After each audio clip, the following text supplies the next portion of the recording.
जय माता दी। आप सभी दर्शकों का एक बार फिर से स्वागत है आप ही के अपने बहुत ही खास कार्यक्रम या देवी सर्वभूतेषु में, और मैं हूं आपके साथ नेहा सर्वेश शुक्ला। आज जो हम देवी की आराधना करेंगे वो है नवरात्र का 5वां दिन। माँ का स्वरूप इतना सौम्य है, इतना सरल है कि अगर आपने आज उनसे जो मांगा वो निश्चित आपको मिलेगा ही मिलेगा।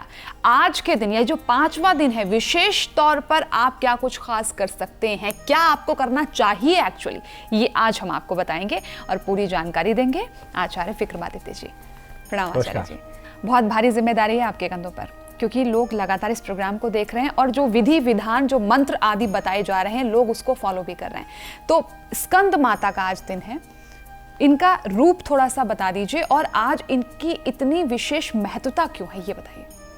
देखिए, नवरात्र चल रहे हैं और नवरात्र में भगवती के स्वरूप एक से एक विचित्र हैं, एक से एक रहस्यमय ले हो सकते हैं। 5वां नवरात्र जो है, प्रथम शैलपुत्री, द्वितीयम ब्रह्मचारिणी, तृतीयम चंद्रघंटेति, कुष्मांडेति, चतुर्थम, पंचम स्कंद माता।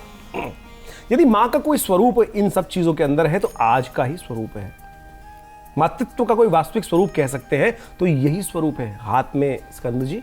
और ऐसे में भगवती का ध्यान, यानी मातृत्व का वास्तविक कोई रूप हो सकता है मनोकामना सिद्धि के लिए। मातृत्व, माँ का स्वरूप एक ऐसा स्वरूप है, एक ऐसा विज्ञान है कि जहां कुछ भी जाकर व्यक्ति सबसे ज्यादा अपने आप को सिक्योर मानता है। बिल्कुल। कोई और गोद ऐसी हो नहीं सकती कि जिसके अंदर आप जाके सिक्योर हो। छोटा बच्चा देखा, बहुत सही बात बोली आप। सब छोटा बच्चा देखा आपने कि कैसे माँ के गोद में चढ़ता है और जाकर ऊपर छोड़ देता है कि अब तो मुझे संभाल ही लेगी, माँ संभाल लेगी अपने आप। क्या आप बड़े होकर ऐसा कर सकते हैं? क्या आप वो अबोध बच्चे को समझें? वो अबोध बच्चा इस सिद्धांत को समझाएगा। कितना विश्वास, क्या है आपके अंदर इतना विश्वास माँ के प्रति? बिल्कुल। आप मंदिर जाते हैं, नतमस्तक करते हैं, अपनी मनोकामना बताते हैं, माँ ये दिक्कत आ रही है, व्यवसाय में दिक्कत आ रही है, परिवार में दिक्कत आ रही है। क्या छोड़ आते हैं पूरी तरह जिम्मेदारी?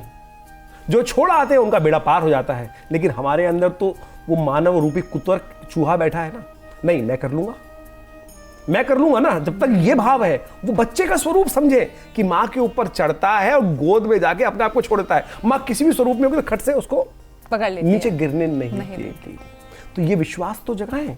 ये विश्वास वास्तविक तौर पे यही स्वरूप का ध्यान आज का ध्यान है। अब कुछ और चीज देख ली तो वो बात नहीं, ये विश्वास माँ का स्वरूप है कि माँ संभाल लेगी, माँ संभाल लेगी। या देवी सर्वभूतेषु बुद्धि रूप मातृत्व रूपेण संस्थिता नमस्तस्यै नमस्तस्यै नमस्तस्यै नमो नमः। उस मंत्र का ध्यान करते हुए भगवती का स्वरूप का उस वास्तविक रहस्य को तो समझें। जब तक अहंकार मैं आपके अंदर विद्यमान है, करने वाले आप कुछ नहीं।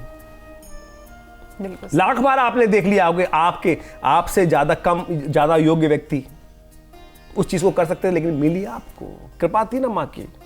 ये तो एहसान फरामोशी होगी कि हम उसके एहसान को, उसकी कृपा को हम समझ नहीं पाते।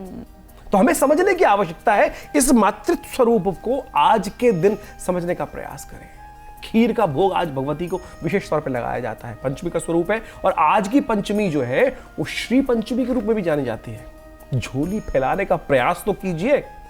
वो झोली आगे यदि माँ के आज उस अनुनय विनय के समक्ष आपने फैला दी तो क्या पूजा, क्या विधि, सब भूल जाए। तो इसलिए वो श्रद्धा अंतःकरण से आप उपस्थित उसके समक्ष जाकर कुछ और मिलना नहीं चाहिए, ध्यान कहीं और जाना नहीं चाहिए। यहाँ ये है, यहाँ ये, अरे ना, वो साक्षात स्वरूप के समक्ष आप विद्यमान है, उसका ध्यान करें। बिल्कुल। और शुरुआत में भी मैंने यही कहा था ना कि आज वो दिन है। सोचिए, त्रिलोकीनाथ भगवान शिव, उनके पुत्र हैं कार्तिकेय, वो खुद माँ की गोद में विराजित हैं।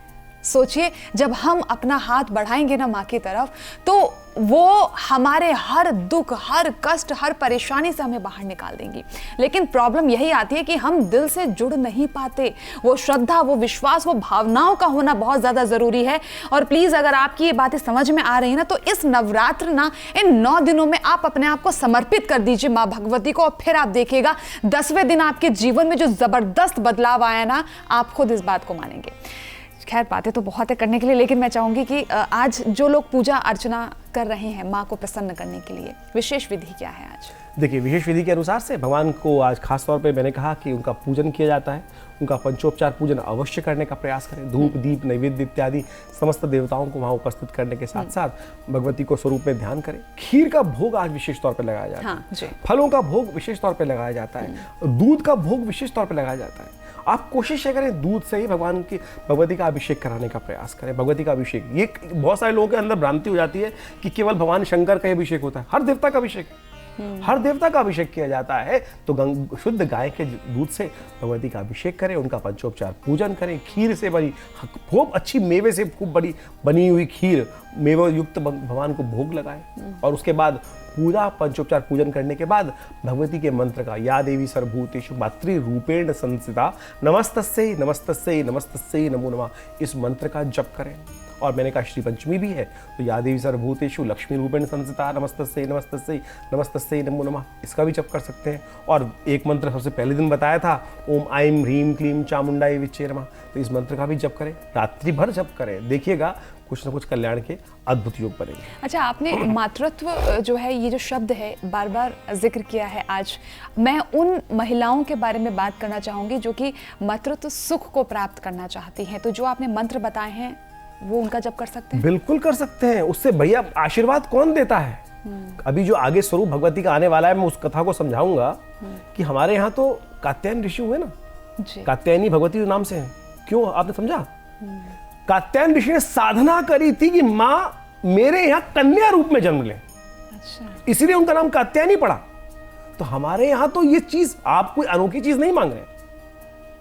हमारे यहाँ तो उस जो कथाएं हैं उनके सार को समझने का आप प्रयास करें तो देखिए, बिल्कुल या देवी सर्वभूतेषु मातृरूपेण संस्थिता नमस्तस्यै नमस्तस्यै नमस्तस्यै नमो नमः, इसका। और भगवती का एक मंत्र है, मैं आपको बताऊं, आपने जो बात रखी दुर्गा सप्तशती के 12वें अध्याय का, 12वां अध्याय जो दुर्गा सप्तशती का है वो भगवती के अपने मुख से कहा गया है। फलश्रुति है दुर्गा सप्तशती की।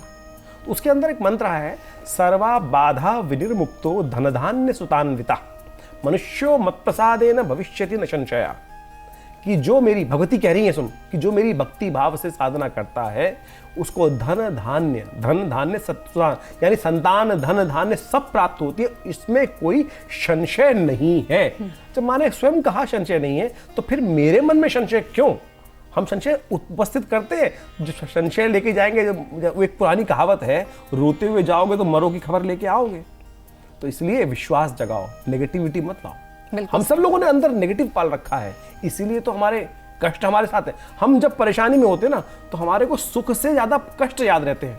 तो 24 घंटे कष्ट कष्ट कष्ट कष्ट, किसी से मिलो तो कहता है भैया बहुत कष्ट है।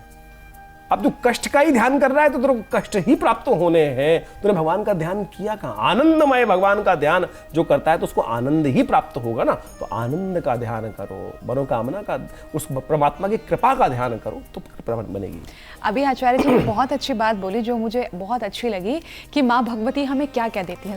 सोचिए, जो हम लोग उनसे मांगते हैं, धन, ऐश्वर्य, मंगल, सारे कष्टों को हर लेना, हमारी कामनाओं को पूर्ण कर लेना, जो हमें चाहिए वो सब कुछ, इतनी सारी चीजें हैं। मुझे लगता है कि शायद डायरी कम पड़ जाएगी लेकिन हमारी कामनाएं पूरी नहीं होंगी।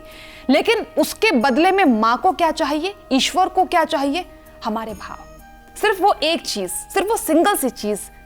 लेकिन हमारे भाव ही निष्पक्ष नहीं हो पाते हैं।